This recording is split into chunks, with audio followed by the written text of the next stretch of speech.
What is up, fight fans, and welcome to a new edition of the Scrap Report. I am, of course, Jason Burgos, and with me, as always, is the 2024 candidate for Hate of the Year, the Count, you can say, of hate. He is the one and only Anthony Walker. Senor Walker, how are you doing tonight? I'm doing okay. I hate to say it, but I kind of missed you. It's been a while since we've done this.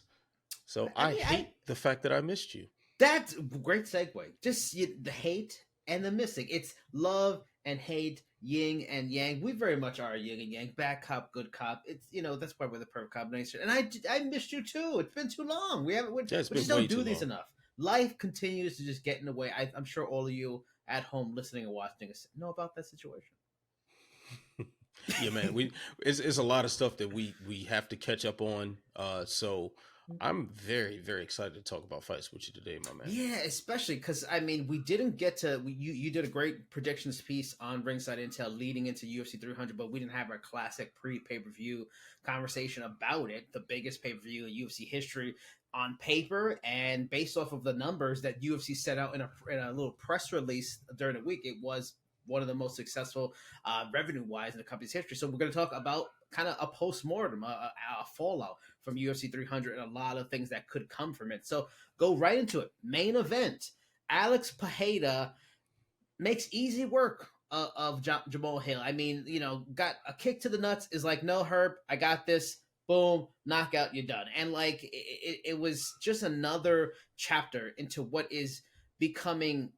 I mean, one of the not even one of the fastest rise in UFC history. It really is. This guy's had like 5 or 6 fights, and he's already in the conversation as like a top 10, top 5 fighter already. He's probably a Hall of Fame already. So speaking of his big win over Jamal Hill to defend his light heavyweight title, there was some rumblings that maybe Alex Pereira will fight at the next pay-per-view at 301. That's probably not going to happen now. But he also suggests the idea of fighting at heavyweight, which is still maybe a possibility because we don't know when John Jones is finally going to come back. And if he's just going to fight Stipe, that Tom Aspinall's title is still kind of hanging there.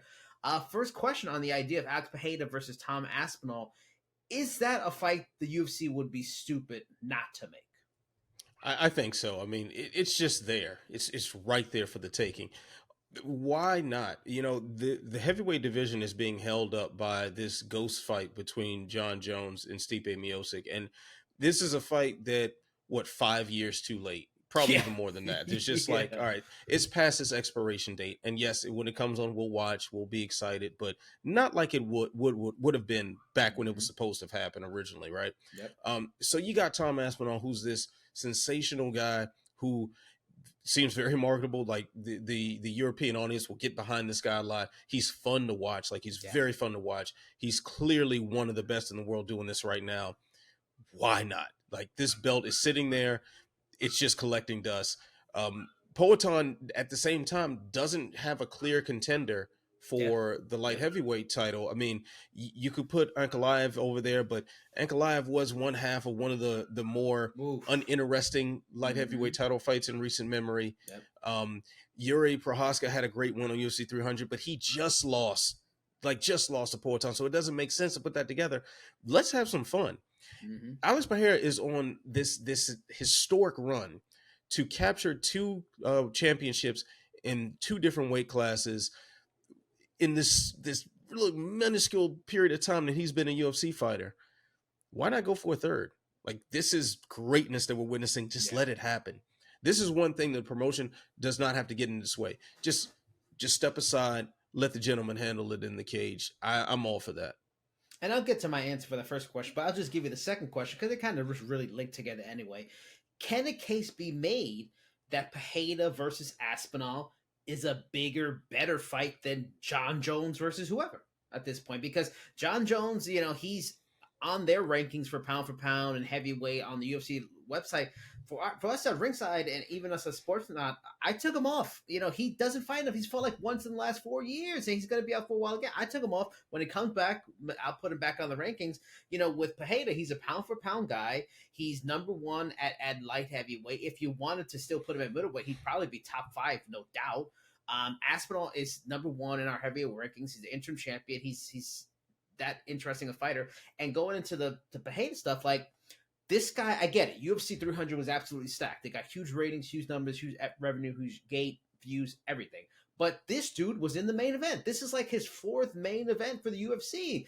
You can't take away the fact that this highly successful event, he was main eventing. He was a part of that. There's clearly a huge fan base for him. People like him. People want to watch him. He gives people what they want. He is kind of becoming a money fighter. Is Pereira versus Aspinall bigger than anything John Jones could bring? I'll say better, but not necessarily bigger. Okay. Better because I think it'll be a better quality fight. Poatan versus Tom Aspinall just checks all the boxes for excitement and potential. Aspinall's style mixed in with what Alex Pereira does just sounds fantastic. It just sounds like a great pairing. Now, the John Jones fight against Pereira could be very interesting, or John Jones against Aspinall could also be very interesting. However, those would be more, I think, those are more legacy fights. Those are things that will define their legacies more than anything else, won't necessarily provide the entertainment value. And especially if John Jones fights to his potential. Like remember back when Jones fought, granted he didn't quite do this when he should have against Thiago Santos. Like we thought okay, you just clinch him, ragdoll him, throw him down, submit him. Right? It seems like that's a very doable strategy against Alex Pereira. So if that's the version, or Aspinall, if that's the version of John Jones that we get, probably not going to be a fun fight to watch, right? Yeah. But definitely better in terms of legacy, just not better quality. Yeah, it's I could see on the point of view from the UFC of maybe not risking someone like Aspinall and stuff like that, but going to the first question, they got to do it. Why not? Let's just make a fun fight. You have a chance at a special moment, a historic moment by this going. Just even if Alex Pereira doesn't beat Aspinall, he won't be the favorite in that fight. Selling the point of being the first UFC guy to go for 3 titles. And if he wins it, I mean, man, what a story. You've got another guy on this roster. You say this is the best fighter on the planet, bar none in any combat sport. And I can see the risk with Aspinall, but you know what? John Jones is going to be gone soon. Miocic is going to be gone soon. Aspinall, Jelton, Almeida, Pavlovich, all these guys are young. They're not going anywhere. If he loses, he will remake his name no matter what. If he wins, God, he just added another pelt to his growing legacy and stuff like that. I think you have a fair point. Maybe a fight with John is bigger, but I just feel like there is a lot of momentum behind Pereira right now where there is money in him. And then Aspinall, you have it. And if you do it somewhere like Brazil, like England, you could probably get a really good gate. Maybe if you do it in a stadium in the UK, you might have a really good gate. You might have something really interesting there. But yeah, I think there's a lot of, I think they'd be absolutely silly not to do this fight. Yeah. And we're even talking about John Jones in this equation like he's ever going to fight Tom Aspinall. Yeah. Exactly. Or Alex Pereira. Like this is just not happening. He's Stipe and then retirement. Yeah, and I agree. Speaking of legacy, speaking of amazing things, I tell you, this is why I love this sport. As tough as it can be, as much as it doesn't love me back sometimes, and you know all about this. Max Holloway versus Justin Gaethje was a very, very good fight. But the last 10 seconds were one of the greatest 10 seconds you'll ever see. And it's not Max has done this, but Max did it with like Ricardo Lamos and some guys like that. And this is Justin Gaethje. This is a Hall of Famer. Max Holloway is a Hall of Famer. They're in their prime. This isn't Vanderlei and Chuck at the end, well past when that fight should happen. These are 2 guys in their prime, and they just threw down in the last 10 seconds and left it a highlight that will be on UFC videos and marketing pieces to sponsors for the next 20 years and how epic that was. And I will toot my own horn. We were talking with Dean Thomas like a month or 2 ago. I was one of the few that felt Max had a chance if he could be this guy. They said it early in the fight. Maybe that was a difference in him and Poirier, and that Max just put on the weight better this time. He came in as a more natural lightweight, and last time he just didn't gain the right kind of weight and affected him against Poirier. But this is the guy I thought we were going to get against Poirier. We got him against Gaethje. Fantastic fight. So the first question, because this is a 2-parter for both these guys, is the smarter move for Max to go and wait for the Makhachev versus Poirier winner? It seems like he's going to fight Topuria. Topuria's up to his games. I don't see the benefit in Topuria. Okay, he goes and fights Topuria. good fighter, pound for pound guy right now. He beats him. Okay, he becomes featherweight champion again. Great. This guy's the BMF champion. Why not fight for the lightweight title? You have a third title, two and a half maybe, that you have in your resume, and you go and either get vengeance against Dustin or you beat the number one pound for pound. Anthony, this seems like a no-brainer. He should wait and take that fight, but it seems like he's in love with featherweight. He's going to go back to featherweight. I'm with Max on this one. I think featherweight would be the better move, and that's because we already kind of know what's going on with the lightweight division right now. If I'm Max Holloway, obviously injuries and healing up and stuff, maybe the timelines will work out better. But if he wants to stay active, that's a big fight down there, 145. Ilia Topuria may not necessarily ring all the bells in the U.S., but by all accounts overseas, he is the man. So that is a massive fight. They're trying to go to Spain just to showcase this guy. Max Holloway could go there and steal the show. That is a huge, huge, huge feather to put in his cap if he's able to do that. And then on top of that, lightweight isn't going anywhere at all. So if he has the weight issue dialed in and he knows how to gain the weight appropriately or how to cut appropriately, this might even make him better at featherweight. He might come in as a bigger, stronger featherweight and have more success there, and that power translate better to featherweight. And then we can just start this whole thing all over again with him, right? Especially now what appears to be Alexander Volkanovski sort of on the way out, having his 2 back-to-back KO losses. You can't imagine him being a favorite in getting back to the belt. So I think this is Max's time to go back and reclaim featherweight if he can, and he could always gain those 10 pounds, go back up to lightweight when that division sorts itself out some more. I get your point, and it's fair, but I'm surprised a little bit. And it's right. I'm surprised a little bit, and this is why you're wrong, in that you know as much as anybody, in MMA more than any other sport, waiting and it'll be there usually doesn't happen. We will often wait for a fight to happen, a matchup, it'll be there. By the time it happens, it's too late. Somebody lost, something changed. Like, this is what's up with this sport.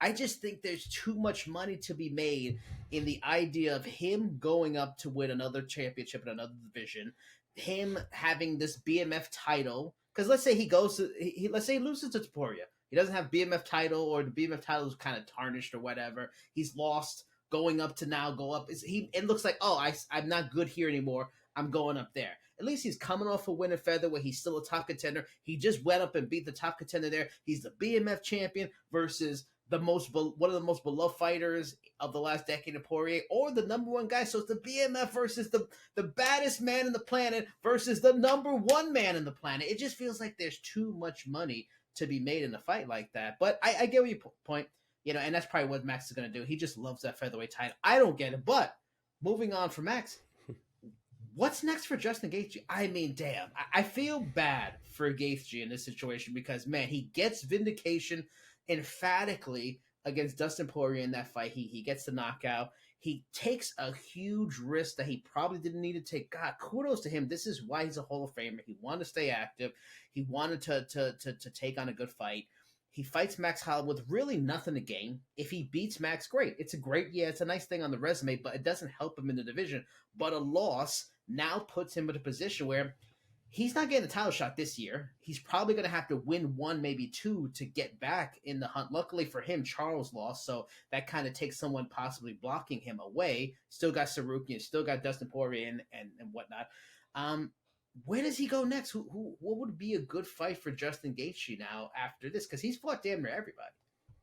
Yeah, that's a strange thing. We're trying to match him up. Like, he's kind of fought everybody, so I don't know where to put him.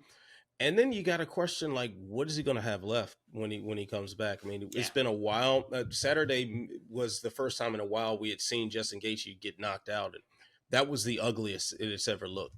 You know, and while we were all, jumping up and down and screaming for joy that Max was able to pull off such a great, fantastic highlight reel moment, Gaethje was laying still for a very, very long time. Oh, yeah. Yep. A frightening amount of time. So I don't even know if fighting right now should be on his mind. Yeah. this seems like one of those just stay home, wear your shades indoors, and just let things in your brain sort itself out and heal. But if he's when he's ready to come back, I wouldn't mind seeing him against a Jalen Turner. I think that would be a good dial back as far as the rankings are concerned, and also a good chance for one of the more up and coming guys to be able to get a boost. So a guy like a Jalen Turner makes a lot of sense. If you want to pair him up with somebody coming off a win, Bobby Green styled on UFC 300. I mean, still, and Justin Gaethje is still a big name. So the winner or loser of Conor McGregor and Michael Chandler makes some sense. Yeah, There are options for him, but first things first, he needs to heal. I'm going to give you 4 options. Bobby Green, I know you're Bobby Green's biggest hype man and his biggest booker. He is not worthy of Justin Gaethje. He beat Jim Miller. Woohoo. Okay. Don't speak ill of Bobby like that. The Connor Chandler idea I love. I was thinking about that too. I'm going to give you 4 names, and just to shout out on Ringside Intel, we have a piece breaking down Justin's last fight as well as upcoming opponents. So I'm going to give you those 3, and I'm going to give you one more. For the article on Ringside, the 3 suggestions I threw out there are Masvidal, Mateusz Gamrot, Dan Hooker. Also, I'm going to throw out there Charles Oliveira. What are your thoughts on one, possibly a Charles Oliveira rematch? Maybe it's become sort of like a title eliminator behind Armin. Whoever loses really is done. They're not going to get a title shot again. You got Mateusz, who's right up there. He's a top contender. That would make sense in that he wants a bigger fight higher in the division. If Gaethje wants to kind of really get momentum back, beating someone like him that's hardly lost in the UFC, he in that same level of Armin is maybe a good win. You got Masvidal. They've been talking. That's an easy money fight for Masvidal's return to the UFC. Or Dan Hooker. Dan Hooker surprisingly is in the rankings of the top 10 on UFC.com. And if you just want to have a banger that's going to be a wild war that fits his style and Hooker's style, and it's a winnable fight with relevancy, that would be a very fan-friendly, easy fight night main event kind of fight. What do you think? Any of those interest you? Dan Hooker is probably the more interesting one to me. The Charles Oliveira one makes a lot of sense, but I still want to see more fresh matchups. So I'm probably going to lean toward Dan Hooker or Bobby Green. Now, if wherever you're watching this, please like, share, subscribe, comment on why Bobby Green does not deserve a fight with Justin Gaethje, just like he didn't deserve one with Max Holloway. Let us know your thoughts on that. But here's the big one. This is, and I had to kind of, because I finished work that night and I'm driving to my in-laws to watch the pay-per-view, but I'm listening and sort of watching the prelims while driving. Wow, but that is I hit dangerous. traffic, so that's when I watched. But I was listening to, and I listened to like Tony Ferguson and Billy Joel. So Kayla Harrison subs Holly Holm in round 2. So did her win kind of for the former PFL champion? Did it kind of quiet the doubters? We had our questions about her weight cutting, how she would look at 135. She was fighting at 155 at PFL, or did Holly Holm's absolutely boneheaded decision and fighting style that really not quite any doubters? And honestly, to me, especially her excuse after the fight, I didn't follow my game plan. I don't know what I was doing. Like, does Holly Holm also just need to retire? You're not the athlete you used to be. I'm sorry. No one gets better as they get older, as hard as they work in the gym. And now your brain isn't there for the fights. Does Holly Holm need to retire? And did she, her fighting so poorly, not help Kayla Harrison, and it just made it too easy of a win? I don't want to take anything away from Kayla Harrison in that, because I was one of the most loud people that was championing the fact that Kayla Harrison was making this huge weight cut and it was going to have a dramatic effect on her performance. Yeah. And I think, and if I'm remembering correctly, that was a big part of my prediction piece regarding that fight. She proved me wrong on that. She proved a lot of people wrong on that. And that in and of itself is a win. Like, she got in there and got it done in the octagon. No octagon jitters. No, because now you're in the UFC and the level of competition is raised. She just defeated a former champion. Even if that former champion is not it doesn't have the same vitality as she once did, that's still a former champion who's very crafty, who's got a wide range of skills, and who has defeated some of the best that women's mixed martial arts has ever had to offer. So that deserves a lot of credit. That being said, Holly Holm had perhaps the dumbest game plan known to man. Good Lord, that was atrocious. I couldn't believe it. Like the entire time I'm screaming at you, like, what are you doing? Why are you are clinching an Olympic gold medalist in judo against the fence? Like, it's like I'm saying that to Charlene, and Charlene's like, what's going on here? Why is she doing that? Why would you do that? Like I mean, to the point where, typically every fight, every big fight, there's some moron on Twitter that will try to spread the idea that this fight was fixed, and they'll point to some arbitrary reason, right? God. This is one of the few times where I was like, you might have a point there, homie. Because that was foolish. Yeah, and so quickly, so early in the fight, It's like the bell rings, ding ding, and then she just runs up and just hugs her, like, "Oh my God, what are we doing? What are we doing?" Like, that's one of the moments where I'm like, "What?" Like, she what? It's like that's when because this was UFC 300 was one of the rare times where I actually got to watch just as a fan. I went over a buddy's house and had a group of friends over, and we're having some drinks, we're eating some junk food, and watching and laughing and talking about the fights. And I actually, when she started doing that, this is exactly what I did with my cup of adult beverage. I took a sip. And then I looked at the cup and made sure I wasn't drinking like rubbing alcohol or something. Because I was like, no, I must be drunk out of my mind to see Holly Holm out there initiating clinches with Kayla Harrison when she didn't have to, when Harrison wasn't even running out there clinching. Like, she looked like she was trying to engage in a striking battle, and Holly said, nope. Give us a hug.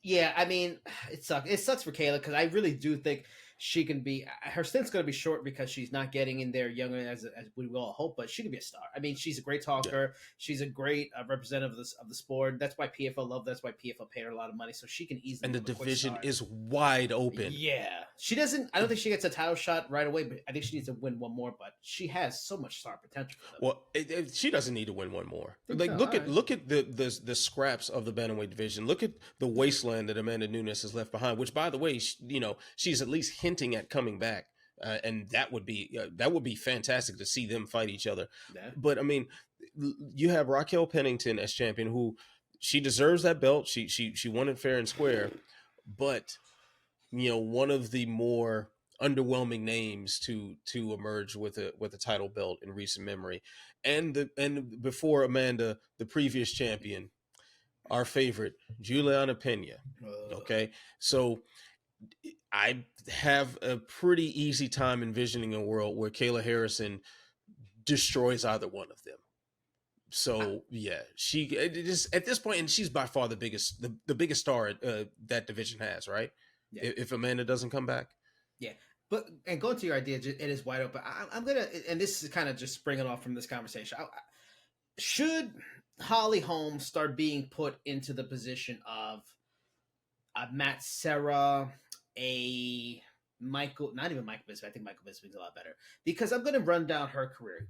Most people, when they hear Holly Holm, they go, "Oh, Hall of Famer." No doubt, she beat Ronda Rousey. But I tell you, after she beat Ronda, before she beat Ronda, she did not have an impressive hit list. She had Raquel Pennington on it by split decision. Champion. Who's a champion now? No. But barely beat her. 2015. Okay, so she beats Ronda, one of the biggest moments in UFC history. Immediately loses the title to Miesha Tate in her next fight. Follows that up, Shevchenko. Shevchenko put herself on the map by schooling Holly Holm. Yeah. Loses to Jermaine Derandami. Gets a win over Betcha Correa. Great. She fights Cyborg. She fights Cyborg.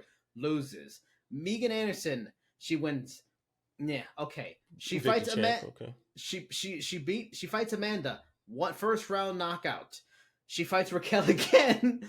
She gets a win. She fights Irina Aldana. Caitlin Vieira challenger loses by split decision. Yana Santos, better known as the wife of Thiago Santos. Myra Buena Silva. What was her name? Yana Kunitskaya. That was her maiden name, right? Okay. Yep. She loses former to Buena champion Silva. as well. Yana Santos, what title she got? She was an Invicta champ. Oh my God! Please no stop. Myra Buena Silva, no contest when she lost the fight, and then she was a Kayla. Like, the wins here in the last. Okay, she fights Ronda in 2015. In the last 9 years, 1, 2, 3, 4, 5, 6, 7, 8, 9, 10, 11, 12, 13 fights, 6 wins, no, 5 wins, 1 no contest, and a bunch of losses. Every time she fights a star fighter, she loses. I mean, is Holly Holm overrated? You know what? I might have gotten a little ahead of myself when I made a description of her as, as a champion who has got wins over some of the best to do it, because she apparently does not. Were you drinking aside that from drink Ronda. when you were doing that? I guess some of it's left over. Some of it is left over. Yeah, this isn't just macho, fellas. Man, I guess she is, but it's hard to call someone overrated when they have won the title. They've defeated former champions, future and former champions. However you want to categorize those particular champions is another story. But she has those on her resume. She's got one of the greatest upsets in UFC history on her resume as well. So does Matt Serra. That's why I said maybe she's sort of like female Matt Serra in a lot of ways. I mean, Matt Serra didn't fight much longer after that, but outside of the big upset, there's not a lot else there. Yeah, I guess so, man. She's like there with Matt Serra and Tim Sylvia. They're champions, but Tim Sylvia deserves a lot more respect for what he was able to accomplish in the UFC. But that's another story. The Matt Serra comparison, though, does make sense, but she's definitely a higher level than Matt Serra, right? Hey, Matt Serra beat George St. Pierre, one of the greatest of all time. He fought Matt Hughes, and that he didn't. Let's go look at Matt Serra stats. Let's go look at it. Let's see. Let's verify our information. Okay. He's got a win over Chris Lytle. Okay, so decent fighter. He beat George. He lost in the rematch. He lost to Matt Hughes, Bay Frank Trigg. Yeah, her resume is probably better, mainly because Raquel won a title. If Raquel doesn't win that title in a time where the division is trash, they're not that far apart. Like Raquel and she beat a couple of title challengers too. So and then even though you were just laughing about the Invicta belt. Yeah. Invicta at the time, like the Invicta champions that she beat, Victor was like a real deal thing. Like, and those champions garnered a fair amount of respect. Like, that was it for women fighters at the time. So, I guess. Moving on. Okay. I don't know. We can debate this all night long, but I've got to go to bed. I don't have a lot of ammo if we're going to debate much longer here. So let's move on before I end up losing really badly here.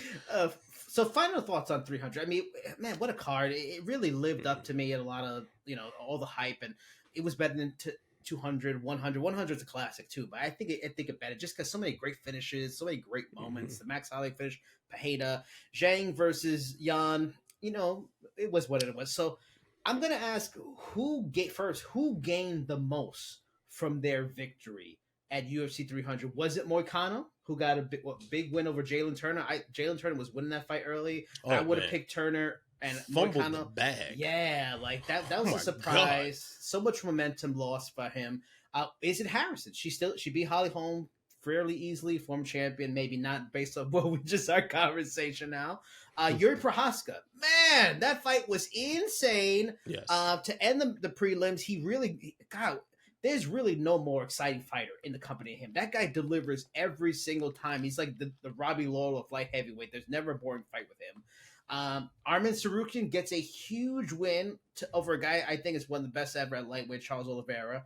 And then the Max Holloway win. Like, of those people, Moicano, Harrison, Prochazka, Sarukian, Holloway, it doesn't have to be based off of how it looked, but for their careers, who do you think, what was the biggest win of this bunch? I gotta go Holloway. I mean, the guy can write his ticket in 2 divisions. It's hard to top that. Like Harrison, we could look back with Harrison and be like, okay, this was the springboard for like a great UFC title run. This could put Prochazka back in the hunt for the belt and lead to something great. Sarukian as well. Although they did him dirty with that backstage title fight offer, that did him way dirty with that. But that's a whole nother story. And Moicano. Great win, exciting moment. However, we're talking about, okay, you got a top 10 win.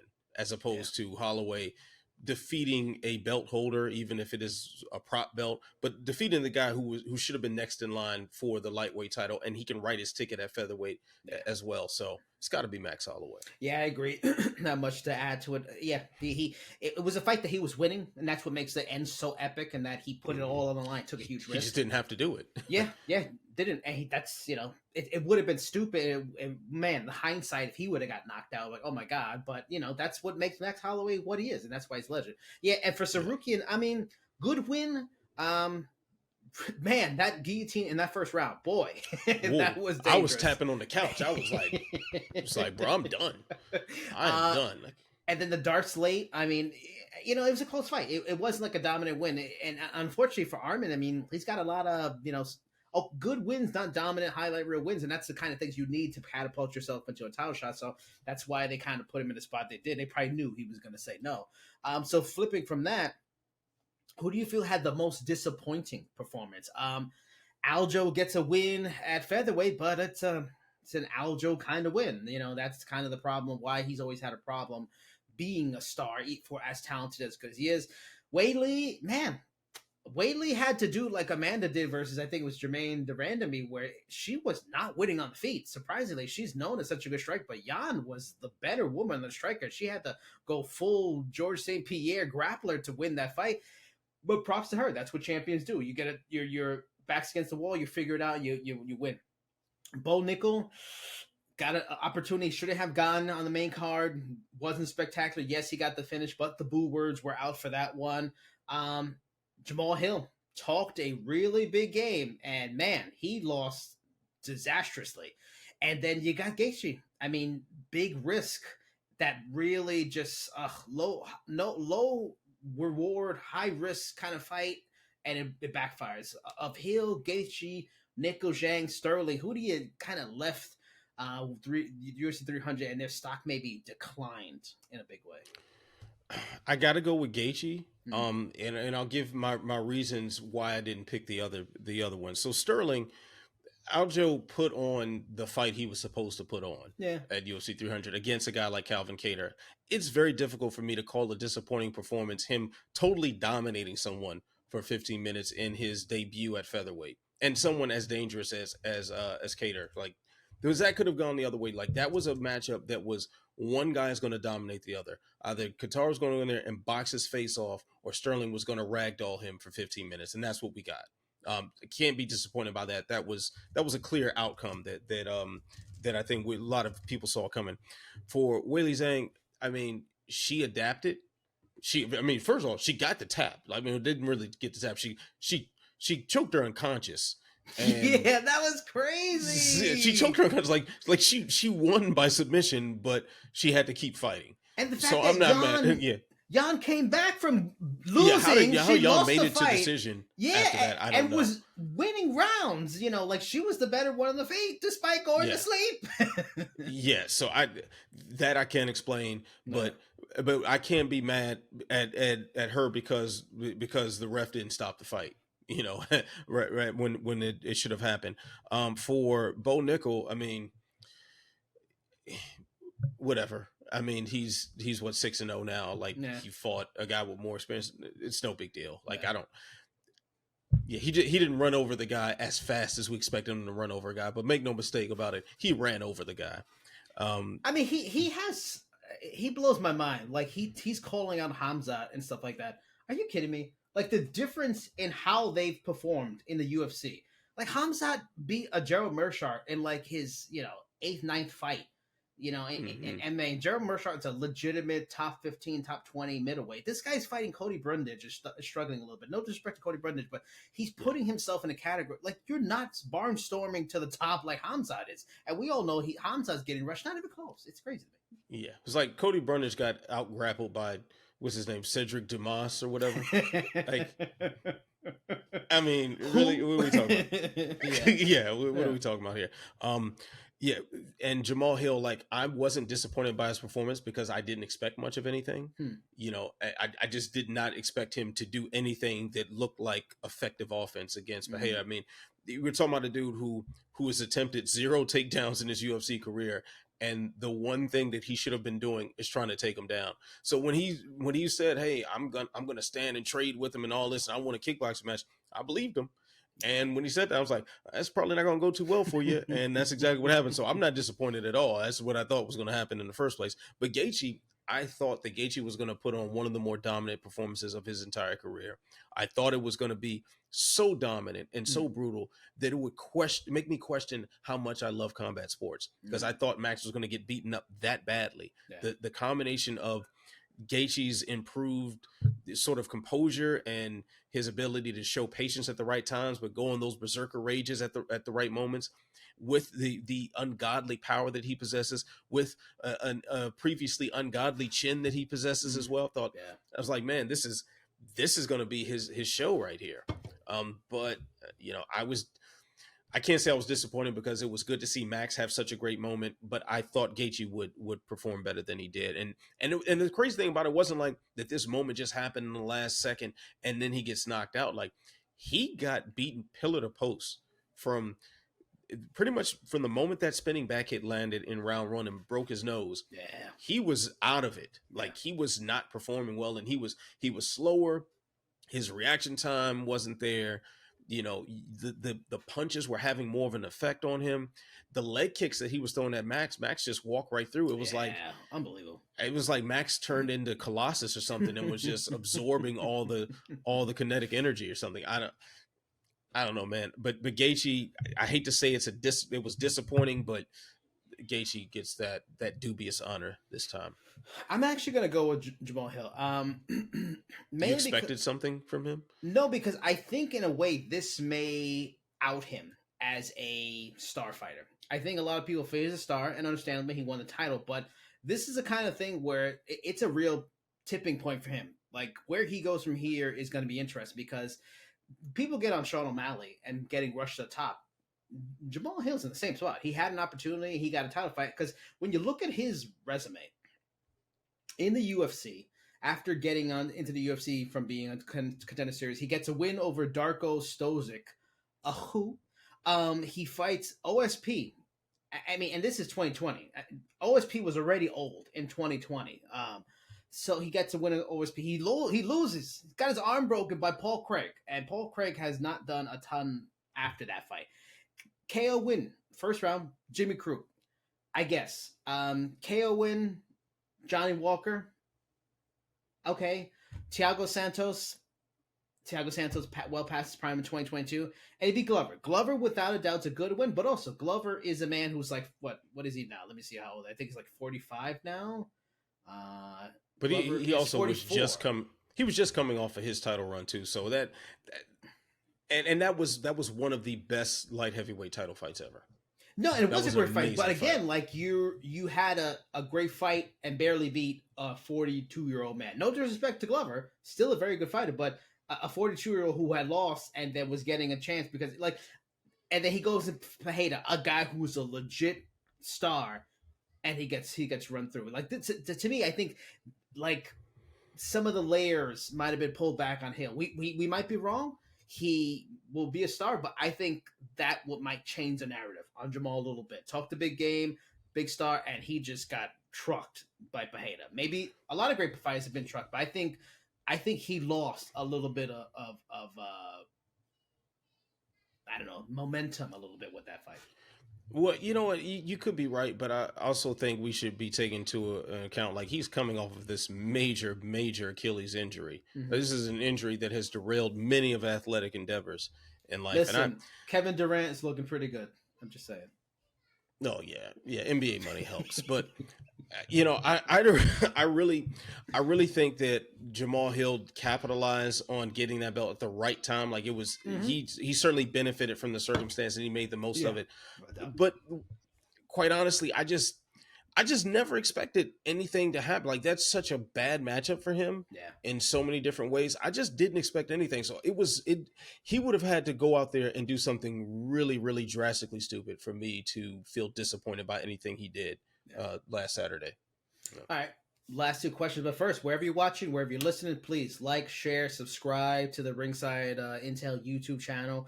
Let us know your thoughts on what you felt about UFC 300. What a phenomenal card. But Closing it up with these last two questions. Uh, Michael Chandler has been floating the idea that the 165-pound title might be created for his match with Conor. And when I read it, I didn't go, "Oh yeah, right." I went, "Oh my god, that could totally happen." Oh no, because he's Conor. They've been talking about this title for a long time. Yeah, I can see it. Oh, Conor wants to be a 3 division champion. Let's give Conor a chance to be a champion because he can't be a lightweight or welterweight. Let's make a damn title in a winnable fight. Um, but is it the right thing to do? Does it put a prestige on this brand new title immediately? Conor wins it, or the man who beat Conor has it, and that's the 165 champion. And these are two marketable stars in your first char. That was the issue with flyweight or bantamweight. They weren't stars to make sure, hey, your first 165 champion when you bring it in is Conor McGregor, it's Michael Chandler. Is it the right thing to do, or is it just diabolical to have this title created and Conor McGregor possibly become the first 3 division champion in UFC history? It's the right thing to do, but it's for the wrong reasons. Yeah. Like, and if this affects the weight classes, around it, like, 170 goes to 175, I'm all for it. And especially if it leads to the addition of a 195, but we're probably not going to see that, right? It's probably just going to be 165 and then 170, the best thing we can hope for is the return of Kevin Lee. Okay. The man before Bobby Green. Before Bobby Green was your favorite. Before Bobby Green. It was Kevin Lee. Yes. Hopefully Bobby does not go through the same heartbreaking moments. I hope not. Yeah, but that's really, I mean, this should have happened before, right? There should have been a 165 and a 175 and a 185, 195. It should have been like that before.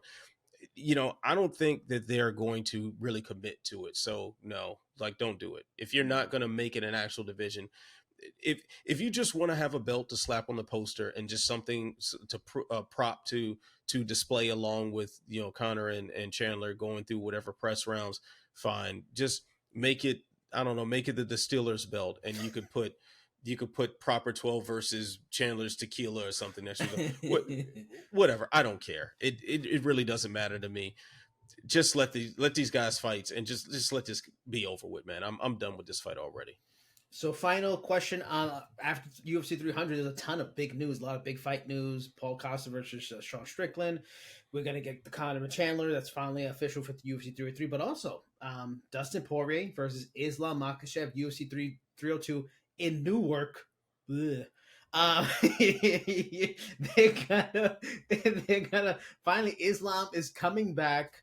It's been a long time since the pound for pound guy is. And I was thinking about this while doing the Islam Makhachev, our next fight, Evergreen. We have it over at Sportsnet. We're doing the preview for this fight, and Islam's got a lot of great wins. He's got a talented Alexander Volkanovski, such great fighters and stuff like that. But Poirier seems to offer something he hasn't really fought, in that it's not only a technical guy who's technical as a striker, but who has legitimate pop, knockout power. And that's not really something he's faced. He's faced good strikers. He's facing maybe people with some power, but not that mix that's very dangerous.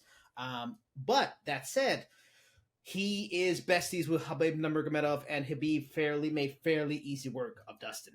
And, that blueprint could be followed. What are your thoughts on this? So, early kind of preview on this fight. Is this a very dangerous fight maybe for Islam, and that Poirier can really offer some unique, interesting things that he hasn't seen before, and Poirier has a legit chance? Or are we going to get that Khabib fight, rinse and repeat with Islam? I just say, with the exception of Charles Oliveira, Dustin Poirier is definitely the toughest fight that Makhachev will have had to date. Looking at his resume, the guys who had possessed the same sort of power, or at least comparable, like Drew Dober, he kind of ran through. Yeah. As far as like technical acumen, he dusted Bobby Green. Yeah. Dusted Dan Hooker. Yep. But this is also the first actual lightweight that he'll be defending his belt against. So I think there's something to be said for that. I still don't think it goes well for Poirier. Yeah. And I would love for it to go well for Poirier, because I think Poirier represents so many good things in this sport. And, we know that he's heading toward the twilight of his career. It would be so nice if he got an undisputed belt to put up on a shelf alongside the love and praise of the entire mixed martial arts community. That would be fantastic. I just don't see it happening. I mean, Makhachev in his best performances, for instance, the Charles Oliveira fight, he is performed like a Khabib 2.0. Like if Khabib with was even better striking. Yes, if Khabib was like a really skilled kickboxer, in addition to being this suffocating grappling threat, he'd be Islam Makhachev. Yeah. I don't think that bodes very well for Poirier. That doesn't, he can match him. He can match him as far as striking is concerned. I do think there are certain positions that Poirier will have more of an advantage in, especially the way he squares up when he's throwing body shots and stuff. That's going to make it more difficult for Makhachev to get a reactive takedown on him and whatnot. There's some things that can happen. The leg kicks, I think, are very interesting coming from Poirier as well. But at the end of the day, I just see someone too well-rounded in Islam, just too well-rounded, too athletically gifted, and too well-coached. I don't think it goes well for Poirier, and that's no slight to Poirier's coaches, because he's with ATT. That's a fantastic team, and Mike Brown has turned him into an absolute killer. So shout out to them. But man, I don't like it for Poirier, and we're also forgetting he's coming off of a devastating knockout loss. Mm-hmm. This isn't even presumably the best version of Poirier. Yeah. This is a Poirier where we don't know what he's going to have to offer after, getting KO'd. Well, then wait, he did. No, he knocked out Saint Denis. Yeah, but even that was a tough fight for him. He had to come from behind on that one. And Saint Denis pretty much had to fought the dumbest game plan we've seen this side of Holly Holm. Yeah, there's a case to be made. He's not going to fight the best version of Dustin Poirier. He's not fighting from like 2021, kind of 2020. Yeah, that's something to consider here. I don't like it for Poirier. Yeah. I would love for him to get that win. I just don't see it happening. Yeah, I agree 1,000%. I think that's a perfect way to end the show. As always, please like, share, subscribe. Let us know your thoughts, future topics we can talk about. And thank you again for listening to this edition of the Scrap Report. I'm Jason Burgos. He is Ant Walker. Until next time, everybody. Bye-bye.